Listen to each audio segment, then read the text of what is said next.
the perception that some people believe that because Kanu has committed some crimes, why should anybody fight for him? I'm going to answer this way. You know Nelson Mandela? Yes, sir.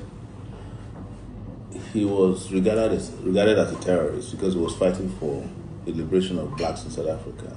In fact, Nelson Mandela's name was not removed as a terrorist until he became president of South Africa. That was when the US lifted the terrorism tag, granted him a visa, and he traveled across the world. And one of the things he said when he was visiting the US, same question was asked of him. Why is it that as a person who is freedom loving, you are supporting Cuba? Which the person said, that's a human rights violating regime, referring to Fidel Castro. He said to them, he said, sometimes the problem with you people is that you want to choose our friends for us and you want to choose your enemies for us. That is basically what's happening in your MBA group. Some people are trying to choose your enemies for you. But the question you should ask yourself is, what is Nnamdi Kanu fighting for? Self-determination. It came out several years ago that the Igbos are tired of being treated like slaves in the country. And he wants the former Biafran region to break away as a nation state. The constitution is very clear. You can agitate for self-determination. But we don't have the position of referendum in our constitution. He started peacefully. He was going from village to village. In fact, he didn't go from village to village. He was on a radio. His only weapon was a microphone. Guess what? When he was arrested the first time, what they found on him was a microphone, not a gun.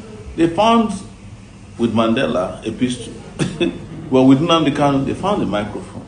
In fact, when they were asked to present evidence, even in the ongoing case, the evidence presented is that microphone, his underwear, top and bottom, and some of his writings. No element of terrorism was established in court. Nobody has testified that they saw him buying guns or ordering guns or ordering. They brought to court different kinds of audio messages, which was his response to when police was killing his people. When I was at Sahara Reporters, I had in my possession a video which I published at that time. I don't know if Facebook has taken.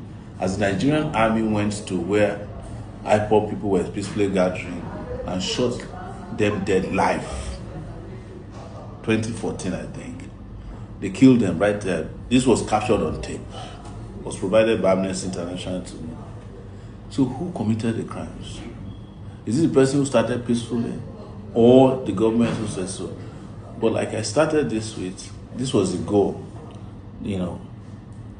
But the simplest question a lawyer asks when you go to court is evidence, right? Yes, sir. If somebody is brought before a court on terrorism charges, and we have not been able to prove it in 4 years, there's something wrong with that process. Meanwhile, Simon Ekpa was arrested maybe last year. He has been convicted within 6 months in Finland. He may not have been as guilty as it, but he has the process of appeal. The trial was speedy, open, and in my own view, fair. What happens to Nnamdi Kanu? You just keep defending, detaining him. Even when the Court of Appeal said that he's discharged and acquitted and wrote that he should be released forthwith, you refuse to honor that court order. And you are going into MBA groups to say, why is anybody fighting? You are taking extra legal steps to violate the right of a campaigner for self-determination. We are taking extra legal steps to force your hand to respect his rights. That is the reason for my protest. And who is in a better position to know a sham trial if it's not Sowore'S? I've been subjected to as many as 10 of those foolish trials. I have about 3 now pending. And they are going to end up in nothing. That's why since 1992, I don't write statements in police station. They sit me down, we are reading your rights to you, because I know we are not going to trial, for which my statement will be needed. And if I'm going to trial, my statement will not count if you have made up your mind that I'm guilty as charged. So tell your NBA friends that first and foremost, we are disappointed in them.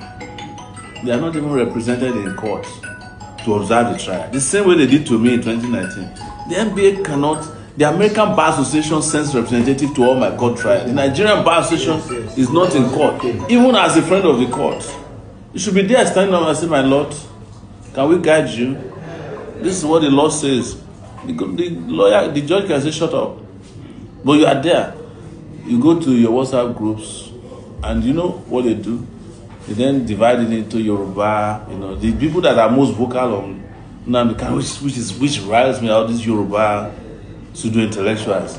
Sowore'S, he has committed, will be sending me videos. And I tell them, I say, if you are tired of Nigeria, if Tinubu was tired of Nigeria 20 years ago and he granted an interview that Nigeria should disintegrate, why should you stop others who understand the same right? To be clear, I don't want Nigeria to break up. I'm a Pan-Africanist.